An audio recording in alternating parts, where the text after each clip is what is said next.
Welcome to the latest episode of 305 Vox Populi. I'm Mayor Manny Sid, and we have two great guests today. We have the Delgados with us, Danny and Kristina Delgado. How you guys doing? Awesome. Amazing.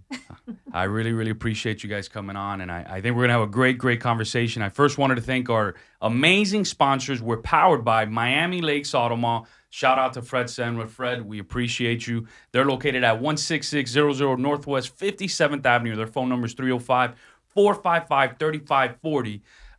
And also our film production team, the Matter Lakes Bears. I appreciate you guys. Every single week you see that improvement and you see the amount of love and energy and work that they put into the podcast. And today's food was sponsored by Danny and Kristina. They made sure they brought some great food today, so we appreciate you guys doing that for the film production team.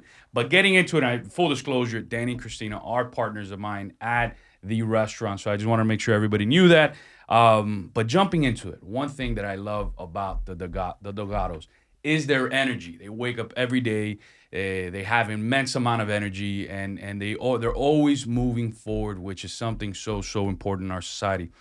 But one specific question I think I wanted to start off the podcast with is a transition that you've both done in your life, right? Kristina was a high-powered attorney, said, you know what, my passion is in a different area. Danny was in a Major League Baseball player, shifted into a different area. So I wanted you guys to talk about that transition. I know any change in life, right? There's adversity, but more than anything, it showcases not only character but capability. And I think for both of you guys, it's done that. So if you both want to touch upon that, Ladies first. So it's curious because today is actually the anniversary that I walked into my law partner's office and handed in my resignation. wow. Yeah, that happened in 2014. So it was one of those moments in my life that I never thought would happen. I never ever dreamed that I would not be a lawyer. But in 2010, my sister presented me with an opportunity through Team Beachbody. And I just was needing a solution for my own health and fitness. I had horrible habits, smoked a pack of cigarettes a day. And she introduced me to this at-home fitness lifestyle. And as soon as I started, I fell in love. And there's a business opportunity that's attached to that. And she and I teamed up. We started building this business. And 4 years in, we were in a financial position for me to walk away from my legal practice. And it's been an absolute blessing. So yeah, I didn't anticipate it ever happening.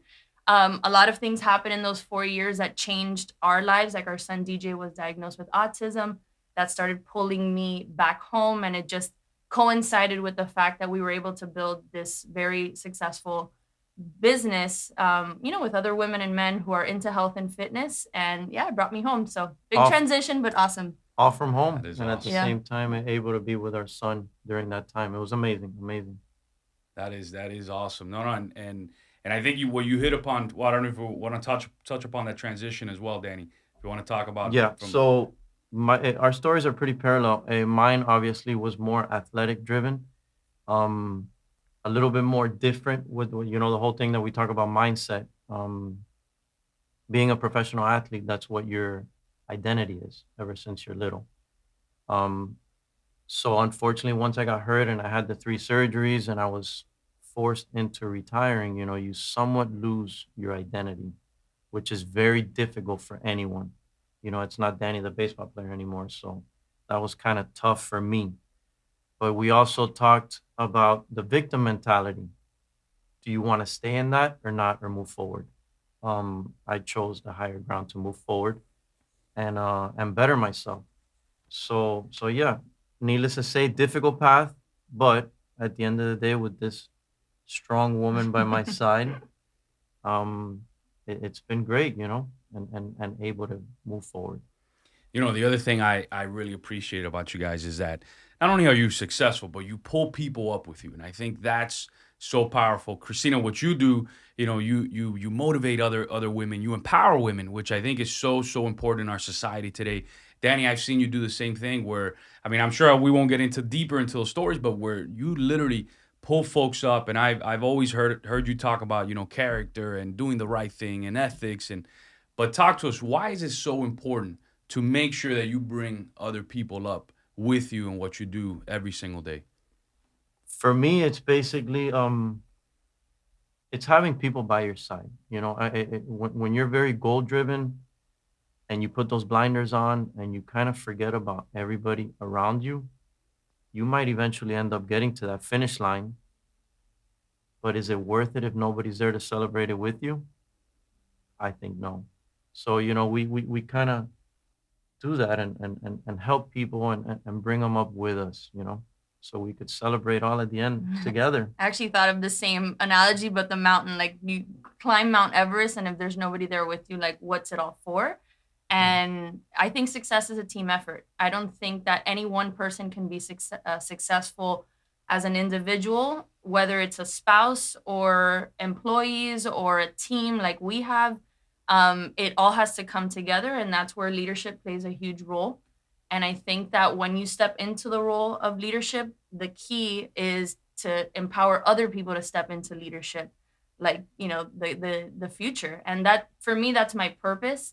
Is sure, I, you know, through this fitness business, which a lot of people don't see the connection, but I do. I see it clear as day that what I do in my business as a coach is having a ripple effect in the homes of thousands of families where our kids are watching moms hustle and moms work out and moms eat healthy and dads too, but primarily in our team it's a lot of women, and our kids are at home watching that. They watch us on calls, they watch us speak on stages, and they're seeing like the what leadership looks like in a good way.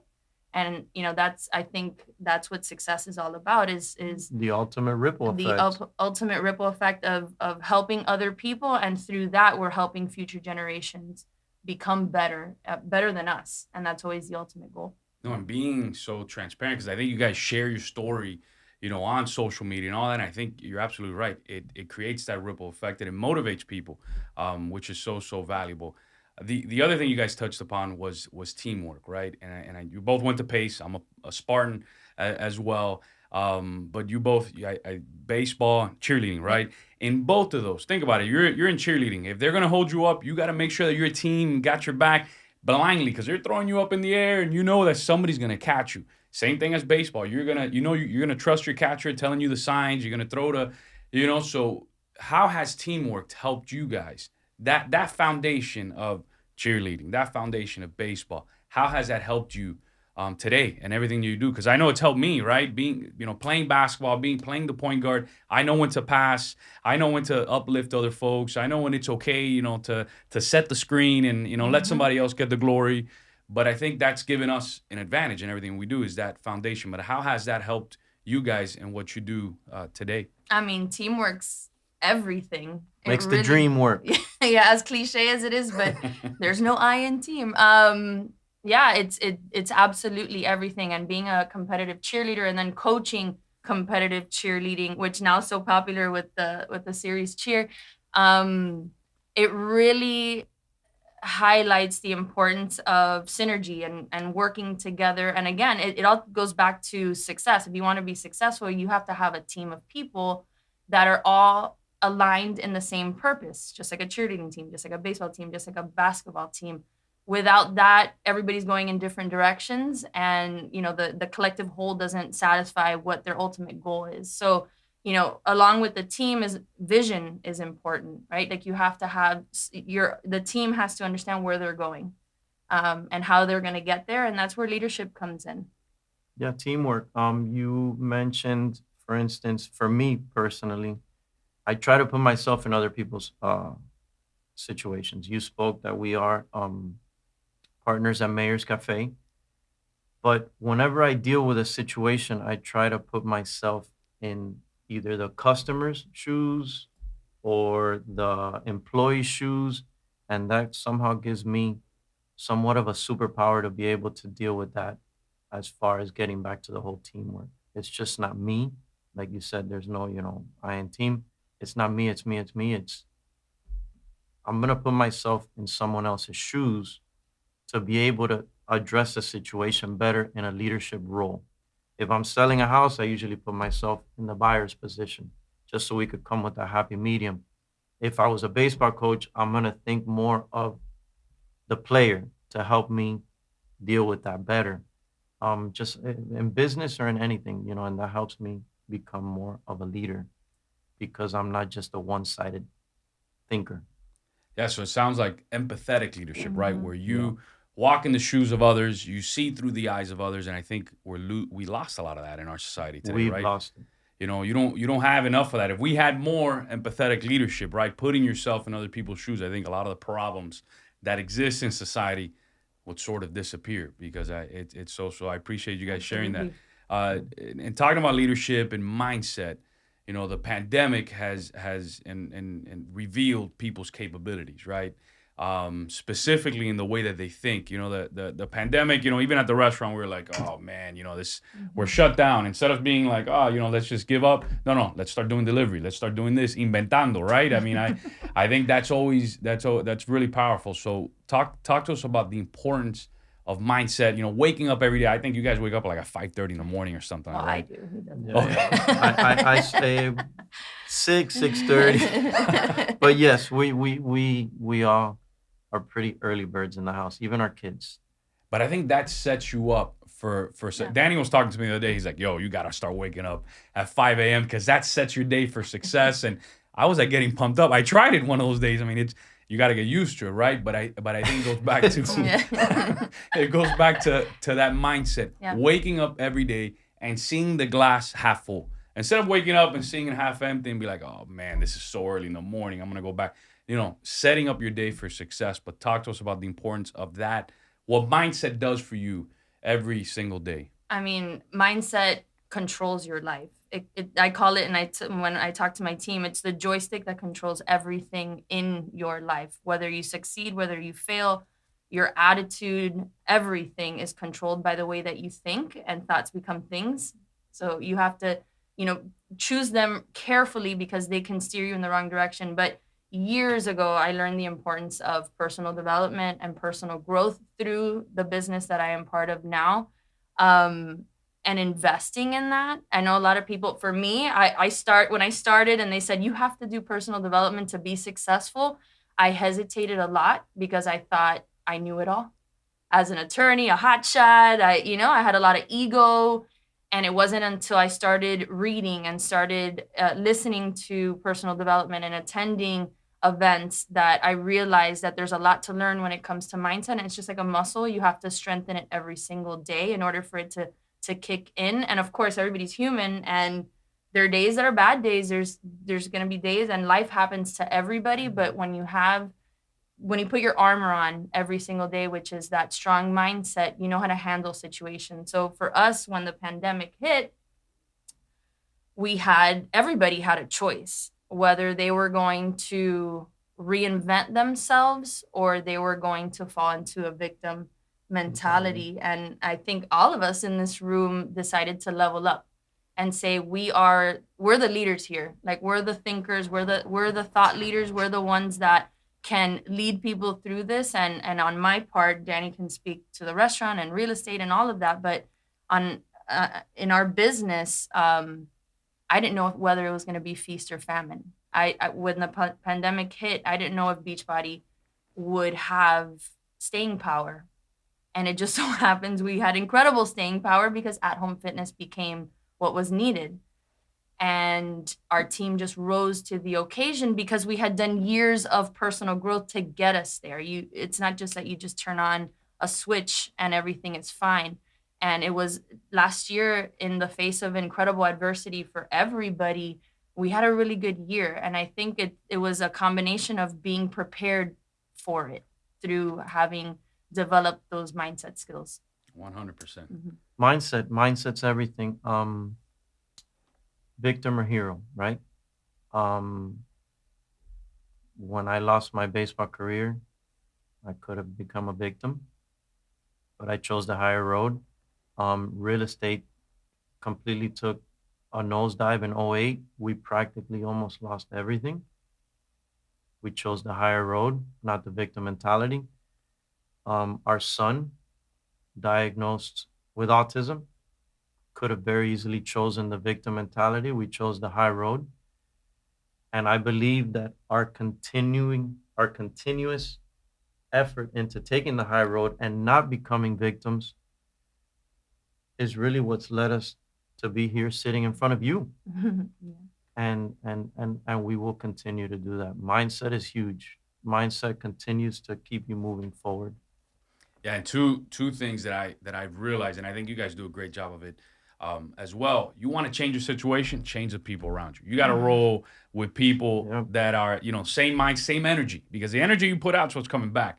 So a lot of the folks that even I deal with on a daily basis that have problems or that have issues, that have certain that they're always angry. You look at the folks around them, you're like, yo, but the people around you are always angry. They're always negative. So that's what you're gonna be. So tell people how important it is to surround yourself with good energy, because what you put out is what comes back. I mean, that's a boomerang. That's real.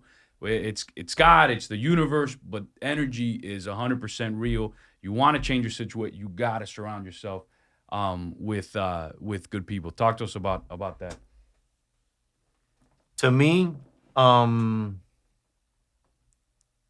ahead. I got distracted. What was the question again? I'll take it.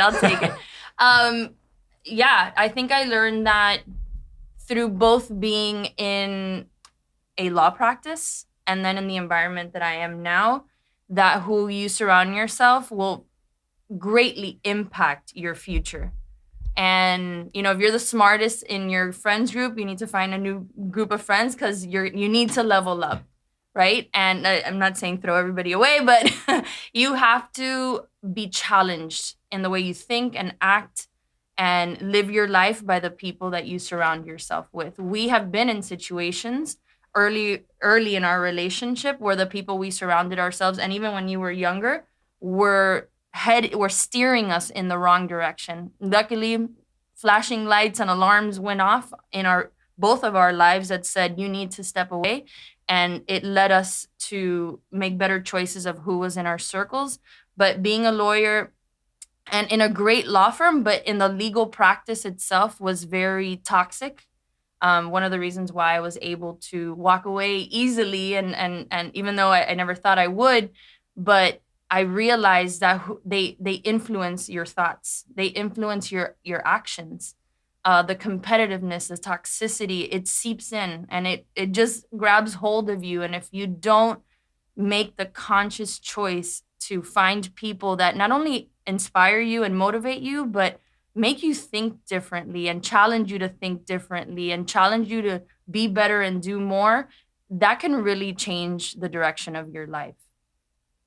To me, I'm a little bit more black and white when it comes to that. It's if you're not adding any value to my life, then I don't want you around me. It's that simple. If every time you come around, it's just one sob story after the other. We make joke about it, but sometimes I'm just like, oh my God, I feel like I need to take a shower. I don't, like dirty. I just, Because energy is contagious, man. Yeah. that's it. I don't want it around me, my wife, or my kids. Because we try to give them an environment that's not that. No, you're absolutely right. We had that issue here when I first got elected in the town, where the environment was like so toxic. Like everybody that would come around us was major toxicity. And now we've changed that culture. We changed the people around Yeah. us. And now every day the discussion is, how do we move forward? Instead of going backwards every day and being, how do we move forward? And you're right about leveling up. You look at the level of talent we even surrounded ourselves with here in Miami Lakes on the council. Like we got one of the top principals in the nation. We got the guy that owns the top IT company, education. We got one of the top attorneys, this, that, and that's made everybody else, step up their game. And that's so, so important. Even as a kid, I remember as a kid, like I'm sure cheerleading and baseball, you always wanted to compete against people better than you, because even if you lost, Levels you up. exactly, you learn something and you strive more and you always become better. Kristina, you touched on something that was so powerful. You talked about the life's joystick, right? Where everybody, if it's a remote control, whatever, you control your destiny. I wanted you to touch upon that a little bit more, because not everybody gets that, right? That you ultimately you control that controller, player one. I know there was a movie about that where the guy was wearing the virtual reality goggles and could talk to us about that, the importance of controlling your life, making those moves. That you're the one, regardless of a lot of people think, that your soul is controlled by someone. No, it's in your own keeping. God has us, but you make those moves in life. I think that was a very powerful statement. If you want to jump a little deeper into Yeah, it. I mean, I think a lot of people, not everybody, but a lot of people think that the circumstances that they're born into is what they have to continue and throughout their lives, and then that becomes what their children's lives History become. repeating Right, itself. history repeating itself, and that it's just my circumstance, and this is who I am. This is how I was raised. This is like we joke about it all the time when I say, well, I'm a Virgo and that's just the way it is. It's not. That's a BS excuse to be an a-hole. To be quite honest, it you have to realize in your life that everything is a decision, with the exception of illness and death. And I don't ever like that those difficult things in life, obviously this is not Unfortunate that. circumstances. Right, those are that you can't avoid. But I'm talking about success and at failure and doing things in your life that you never thought were possible, even losing weight, getting healthy. It's a decision that you make and you can only make. And that's where mindset comes in. And that's where you have to train yourself to create habits that don't allow you to slip into the patterns of, this is where I'm from, this is the way I'm supposed to be, this is how it is, to I have the opportunity and the ability to change it just by creating daily habits every single day that are going to move me in a different direction. I think a lot of people just stay stuck, and they're in a very stuck mindset, which is the anchor. They don't change. They refuse to change. And here's the thing: it's hard to change. Change is the hardest thing that any person, in any aspect of their life, whether it's a job or health or whatever, it's hard. And the human mind is conditioned to be comfortable. Like, we run away from scary things. We run away from fear. We run away. We hide when things get hard. We quit when things get hard. So it's daily conditioning to change that. And you can. People do it. It's a decision that has to be made. The fight or flight, Mhm. right?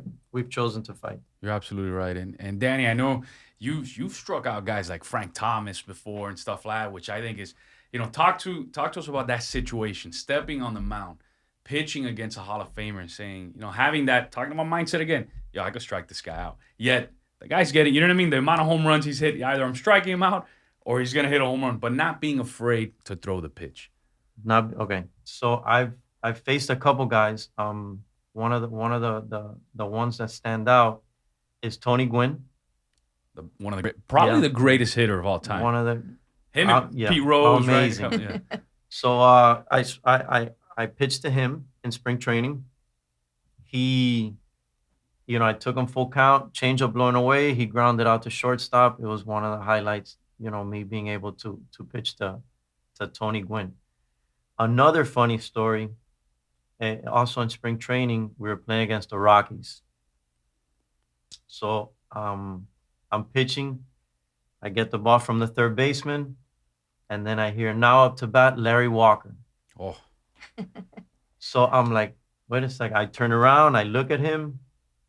I'm like, oh my God, that's Larry Walker. Dan Wilson was our catcher. So he noticed that I was a little, right? So he walks up to me and he's like, what's going on? I'm like, that's Larry Walker. He's like, no big deal. He's puts his pants on one leg at a time, just like we all do. And he's like, just pitch, right? So I said, okay. Take him full count as well. And then I hear timeout. This is where the funny part comes in. Our pitching coach, Brian Price, BP that we call him, he comes out and he's like, look at the scoreboard. And I'm like, I look at the scoreboard. He's like, does a home run beat you? I said, no. He says, this next pitch, just throw it right down the middle and see what he could do with it. I said, okay. Getting back to what you just said, just throw the pitch, right? So that's exactly what I did. I threw him a 90, I believe it registered a 96, 97 mile an hour. Wow. He has absolutely crushed it over the center field monster. 420 with a 30 or 40-foot fence above. This thing was still on the way up when it was passing the fence. So anyways, I get the next guy out. I come into the, I sit in the dugout. Here comes BP. He sits next to me. So he looks at me, I look at him. He looks at me, I look at him. No words were said. And then I see him look over the fence, and then he looked back at me and said, "Damn, Delgado, I didn't think he was gonna do that." So I'm like, "Thank you." So anyways, we laughed. It was funny, but yeah, the next day I had a neck brace in my locker because of the whole neck breaking with the pitch, looking back. So it was fun. Yeah. But that, I gotta say, that's the hardest and furthest ball ever hit off me. No, but it's Larry Walker, man. I It know. wasn't. you know Give what I him mean? grace. It was an absolute bomb. I don't think that ball's landed yet, No, right? no, it's gone. It's gone. Yeah, no, Larry Walker. I mean, those stories are so priceless because, yeah, you're right. You just got to throw the pitch. At the end of the day, did you guys win the game? We did. And Ah, it's going there back you to what you said. Don't be afraid to throw the pitch. And if they do end up hitting it over the fence, throw another one. Yeah. Yeah, you can't You be. know? I'm a huge Denzel Washington fan. He always says, "Don't fail big." Right? If you're gonna fail pitch against Larry Walker, do whatever.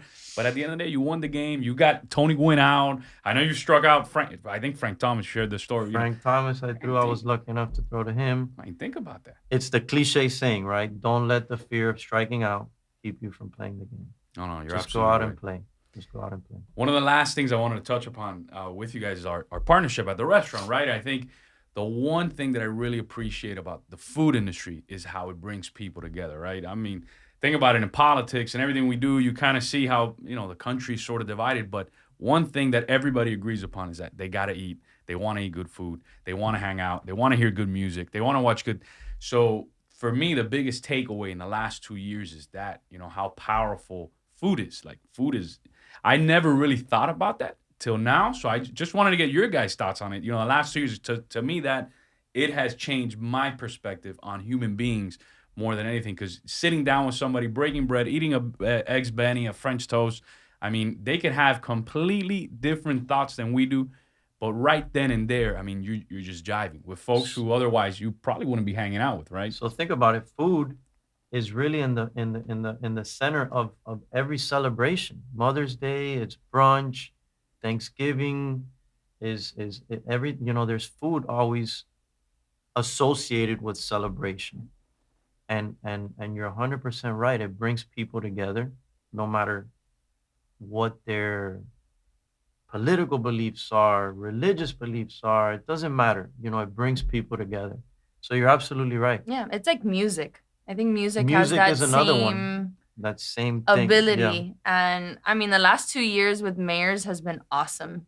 I think for me, because my baby is always going to be Beachbody, is watching him lead at mayors and seeing how he literally walked in. Well, you all did. Let's face it. You all walked into the restaurant business with like zero restaurant experience. Yep.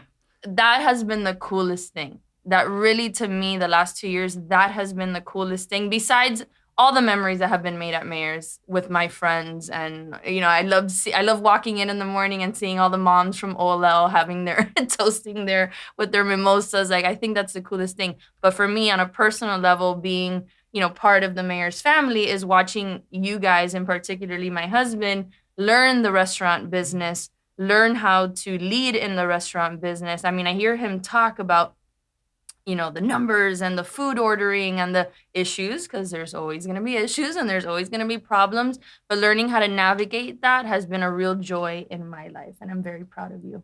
Well, thank you, babe. No, the one thing I've learned from Danny, let me tell you, he's an amazing. I mean, I know you guys are a team, but like the negotiating skills that I've even learned just from that, I gotta hire Danny over here, the town, and we gotta bring him because it's super powerful. That's something I always bring him. I'm like, hey, we're gonna negotiate this today. Like, you need to be here. You know what I mean? Like, So I do and that's something the last 2 years that I've even learned from you guys. Not only the energy, but just having those discussions with people and understanding the give and take, the empathy, stuff like that. I think that's something I really appreciate about you guys. So Yeah, Thank you. everyone Thank always you. would say, "Oh, you're the lawyer, so you know how to negotiate." And I'm like, it's this one. Like, don't put me in a car, like a car dealership, because I will pay more for the car than I should. But this one knows how to get the great deals. We have definitely learned things from each other. Yeah. And you, Mr. Mayor, Manny, I've learned a lot from you. Watching your demeanor, the way That's for you sure. carry yourself around people, it's pretty amazing.